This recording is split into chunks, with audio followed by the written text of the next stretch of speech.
오늘은 1971년에 발생한 9.13 사건에 대해 이야기하겠습니다.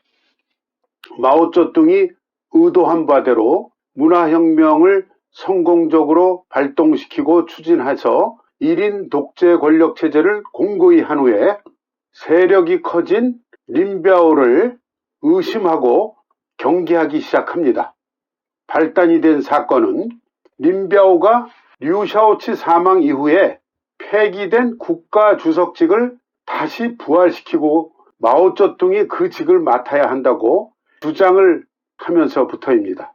마오쩌둥은 거듭 반대 의사를 표시했는데 린비아오의 속셈은 국가주석직이 부활되면 결국 자신이 그 직을 맡게 될 것이라 믿고 집요하게 국가주석직 부활을 주장합니다.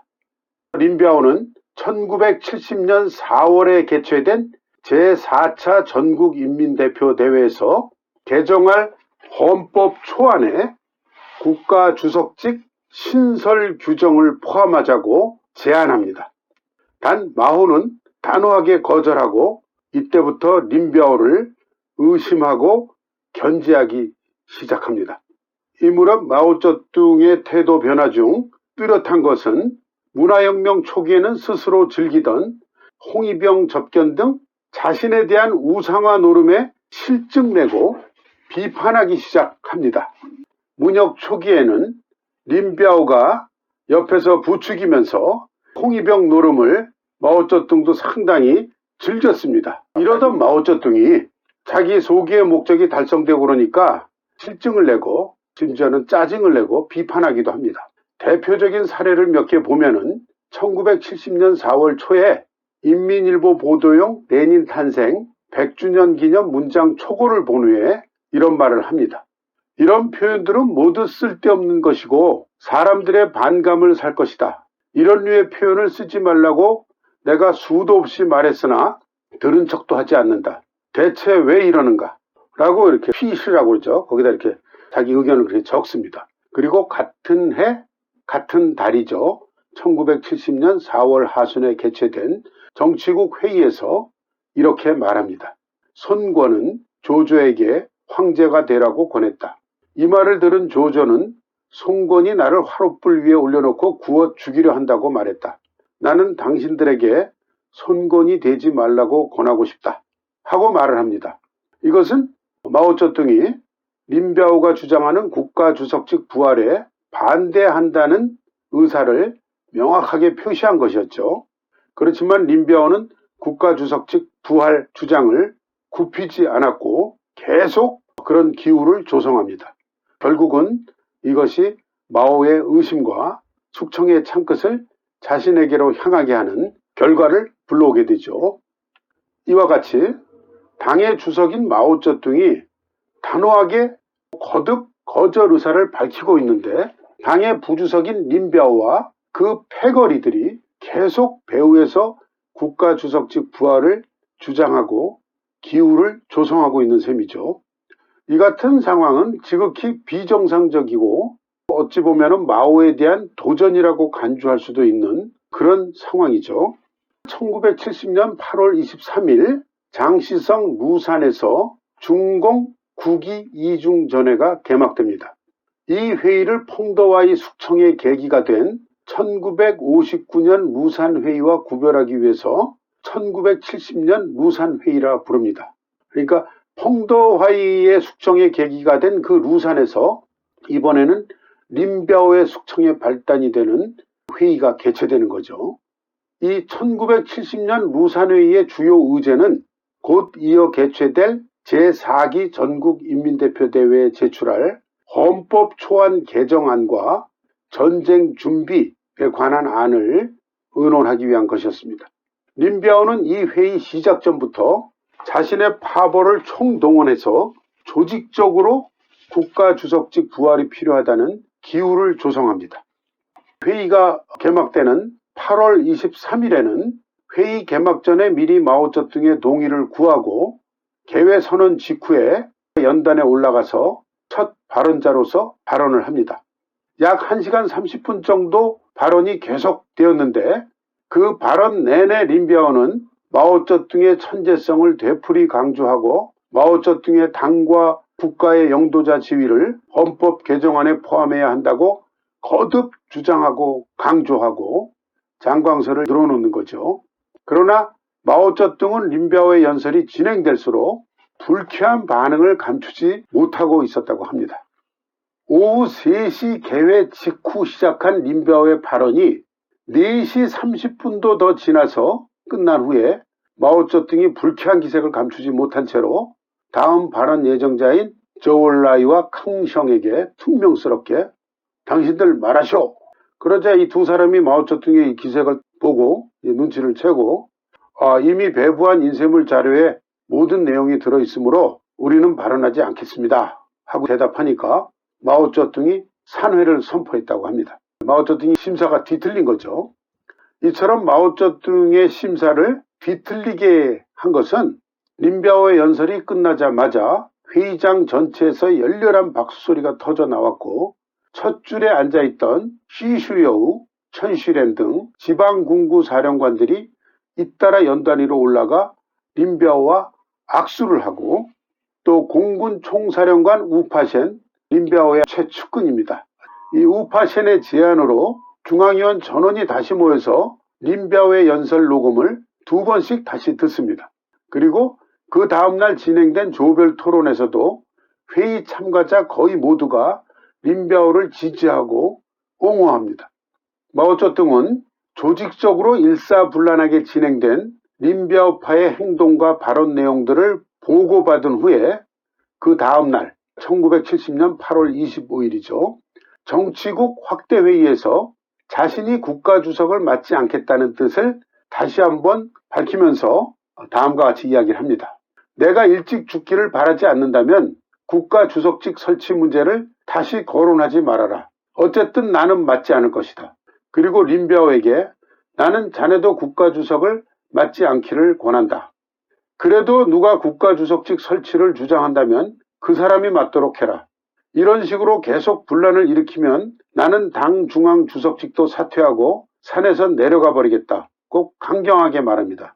이어서 각 소조회의에서 린비아오 연설에 대해 토론하는 것을 중지하라고 명령하고 연설 내용을 인쇄 배부한 회의 간보 자료도 다시 회수하라고 지시합니다. 그리고 정치국 회의를 열고 린비아오의 측근으로서 활동한 첨보다 등에게 자아 비판을 요구하는 결의를 하도록 지시합니다. 린비아오는 벼랑 끝으로 몰리기 시작합니다. 마오쩌둥의 첫 장칭을 중심으로 하는 소위 4인방이라 부르죠.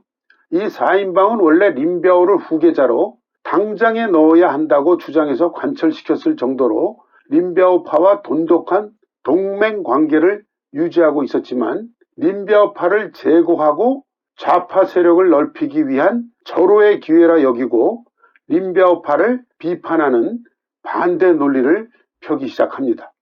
분위기가 이같이 급변하자 전날 각 대지구별 소조에서 린비아오의 연설을 지지하는 발언을 한 우파셴, 예춘, 리쭈어펑, 추헤이쭈어 등은 회의록을 회수해서 자신들의 발언 기록을 없애려고 허둥대고 다녔고 뒤늦게 루산에 올라온 당시 인민해방군 총사령관 황용성은 자신이 사전에 보냈던 서면 발언 원고를 회수하고 소각해버립니다.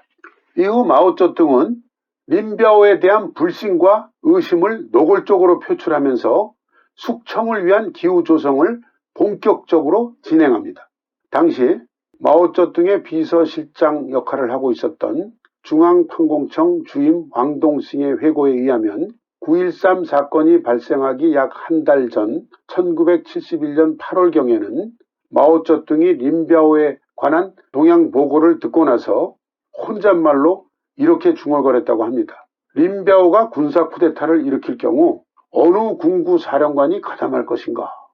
마오쩌둥은 베이징에 주둔한 군대의 주요 지도자 대부분이 린비아오를 지지하고 있다고 판단했고 그래서 후베이성 우한, 후난성 창샤, 저장성 항저우, 상하이 등 남부 지역의 군부를 순회 방문하면서 린비아오의 발언과 행태를 비판하고 자신에 대한 그들의 지지를 확인하고 재점검합니다. 그 당시 마오는 78살이었습니다. 순방 중에 린비아오의 이름을 직접 거명하지는 않았지만 누가 들어도 린비아오를 비판하고 있다는 걸 알 수 있는 어법으로 발언을 이어나갔습니다. 예를 들면 린비아오가 소위 천재론을 언급할 때마다 사용하는 마오 주석의 한마디가 만마디에 필적한다 하는 어록 부분을 가리키면서 어떻게 한 사람의 한마디 말이 만마디에 필적할 수 있는가, 그리고 지난 수천 년 동안 중국에서는 천재가 나오지 않았다고 말하는 사람도 있다. 린비아오가 천재라고 추켜 세우는 걸 비아냥대듯 지적하는 겁니다. 그리고 자기처를 판공실 비서로 두고, 린비아오가 자기 부인 예친을 판공실 비서로 두고 있는 걸 가리키는 거죠. 1년 전에 국가주석직을 차지하려고 했던 자가 이제는 당을 분열시키고 있다 라는 말도 합니다. 그러니까 누가 들어도 이거는 린비아오를 지칭하는 것이죠. 그리고 남부지방 순시 중에 후베이성 우한 동호변의 공군 초대소인 동호빈관에 묵었을 때는 호텔 곳곳에 붙어있는 자신의 초상화와 어록들을 모두 떼어내라고 지시합니다. 이게 다 린비아오가 주도한 작업들이죠. 린비아오도 자신의 정보망을 동원해서 이런 마오쩌둥의 동향을 탐지하고 있었는데, 이런 마오쩌둥의 발언과 행위들이 무슨 의미이고 자신이 곧 어떤 처지에 놓이게 될 것이라는 걸 명확하게 감지한 것이죠. 마오쩌둥의 비판과 감시가 죄어들어오기 시작하고 자신의 측근들이 모두 자아 비판을 하는 상황 속에서 린비아오의 당당했던 기세는 급속하게 움츠러들기 시작합니다. 1971년 5월 1일 베이징天安문 성루에서 진행된 5.1 노동절 기념 행사에 참석한 린비아오가 마오쩌둥과 같이 앉은 테이블에서 풀이 죽은 모습으로 한마디도 안 하고 눈도 마주치지 않고 있다가 구석자리로 옮겨 앉은 후에 행사가 끝나기도 전에 마오에게 인사조차 하지 않고 행사장을 떠나가 버린 아주 기이한 장면이 그 당시 현장 기록 사진을 찍던 촬영 기사와 주변 사람들에게 포착됐다는 것입니다. 마오쩌둥이 국가주석직 부활에 관한 이견과 충돌 외에 린비아오를 숙청하기로 결정한 주요 계기가 또 몇 가지 더 있습니다. 하나는 1967년 5월에 인민해방군 관련 역사 기록에 인민해방군은 마오 주석이 친히 창설하고 지도하며 린비아오 동지가 직접 지휘하는 위대한 인민의 군대이다 라는 구절을 본 후에 불만스러운 어투로 창설한 자는 지휘할 수 없다는 건가 라고 수차례 말했다고 합니다. 권력은 총구에서 나온다고 믿고 강조해온 마오쩌둥에게 그 문제는 결코 간과할 수 없는 문제였겠죠. 그리고 두 번째는 1969년 8월에 중국 정보당국이 소련군이 중국에 기습적인 핵 공격을 계획하고 있다는 정보를 입수합니다. 그러자 중공중앙은 10월 15일에 회의를 열고 핵 공격에 의해 지도자 집단이 한꺼번에 몰살되는 것을 방지하기 위해서 마오쩌둥, 린비아오, 주더 등 당정 주요 지도자들을 각 지구로 분산시키기로 결정합니다. 그로부터 사흘 후인 10월 18일에 린비아오가 전군의 분산 명령을 내리고 주요 포대의 발사 준비를 완료하라고 명령합니다. 그런데 이같이 중대한 군사적 결정은 응당 군사위원회 주석인 마오쩌둥에게 사전 보고해야 할 사항이었는데 보고하지 않았다는 겁니다. 이에 대해서 마오쩌둥이 진노를 합니다. 여기서 또 한 사람 주요 인물이 린비아오의 아들인 린리고라는 인물입니다. 당시 25살, 베이징 대학 물리학과 졸업 후 23살일 때 1967년 3월에 린비아오의 최측근인 공군사령관 우파셴의 비호하에 공군에 입대했고 바로 공군사령부 당위원회 판공실 비서가 되고 군 입대 후 2년 반 만인 1969년 10월에 공군사령부 판공실 부주임 겸 작전부 부부장으로 고속 승진하고 공군의 지휘권을 장악합니다. 린리고는 공군사령부 판공실 부주임인 쪼우이츠, 공군 부참모장 왕페이 등과 함께 공군사령부 내에 조사연구소조 조직을 만들고 그 무렵에 해군이란 제목의 일본 영화를 매우 감동적으로 본 모양입니다. 그 일본 해군과 같은 정신이 필요하다 하면서 이 소조의 이름을 연합함대라고 명명을 합니다. 그래서 이 연합함대라는 소조가 1971년 3월에 상하이에서 대부분 30대 장교들인 조우이츠, 위신예, 그리고 7341 부대 정치부 부처장이었던 리웨이신 등과 함께 쿠데타 계획을 작성합니다. 이들 연합함대 소조는 자신들이 기획하는 일의 명칭을 무장기이, 그게 중국어로 우치이, 이 우치이가 또 그 발음이 571 우치이, 그걸로 발음이 같습니다. 그래서 이것을 위장하기 위해서 우치이 공정기호라 명명합니다. 린리거는 당시 정세를 이렇게 분석했습니다. 현재 전국을 분석해 볼 때 마오의 목표는 후계자를 바꾸는 데 있는 게 확실해 보인다. 속수무책 상태에서 당하느니 죽을 각오로 먼저 때리는 것이 낫다. 군사행동으로 먼저 선수를 쳐서 기선을 제압하고 상층부 회의를 소집한 후 참석자들을 일망타진한다. 우치 공정기호에는 로켓포 폭격, 자동차 사고, 암살, 납치, 도시유역 소분대 등의 특별수단을 이용해서 마오를 제거 또는 제압하고 전국 정권을 탈취하는 방안도 들어있었다 합니다.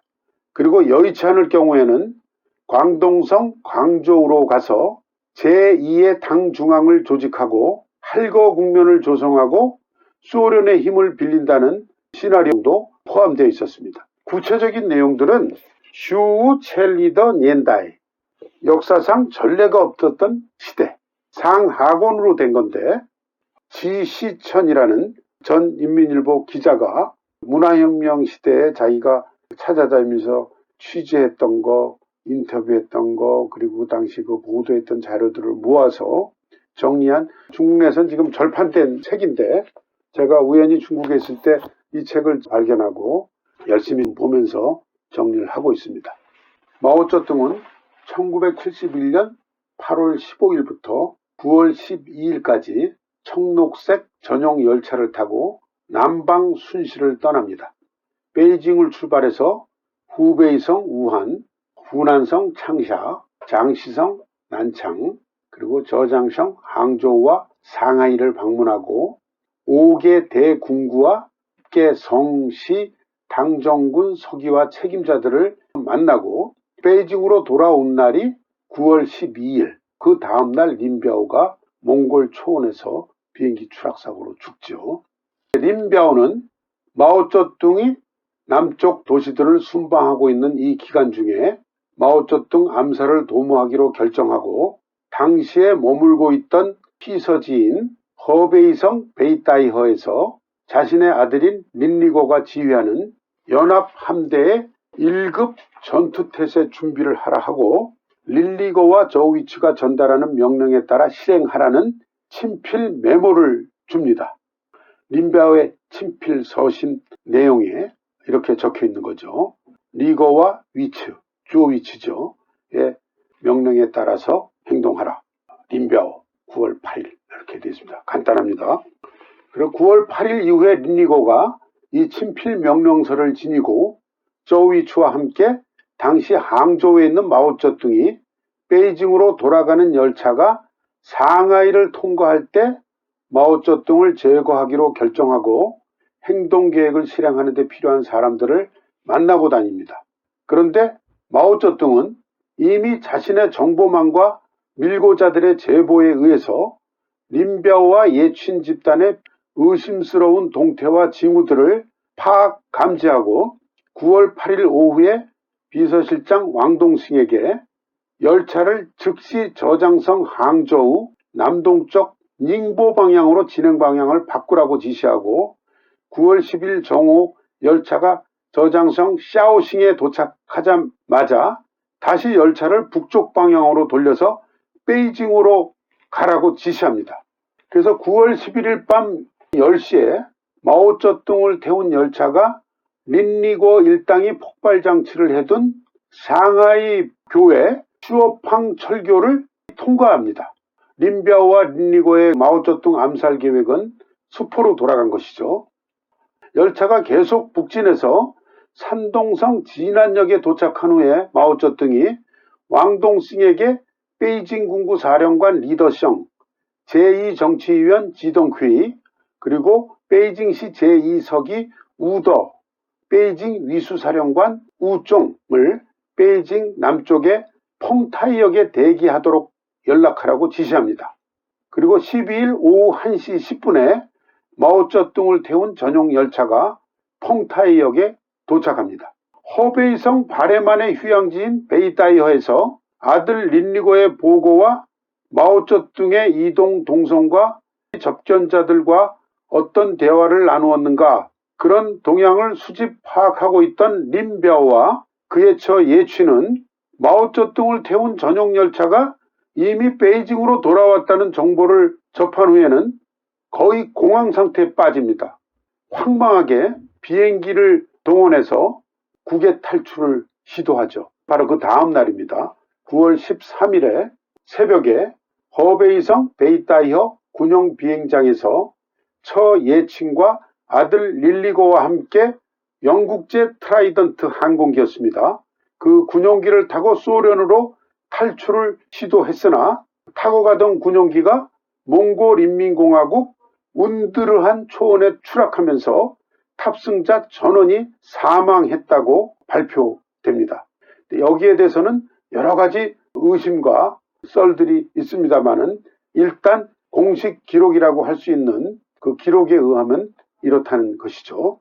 당시 몽골인민공화국 정보당국과 당지 관할지역 경찰이 출동하여 드넓은 초원을 수색하고 초원 곳곳에 흩어져 있던 잔해들을 모아 놓았는데 그 안에 새까맣게 타거나 불에 거슬린 남성 시체 8구와 여성 시체 1구, 소련 당국은 이 시체들에 대한 유전자 감식을 했고 그 결과 린비아오와 그의 가족들의 시신임을 확인했다고 발표합니다.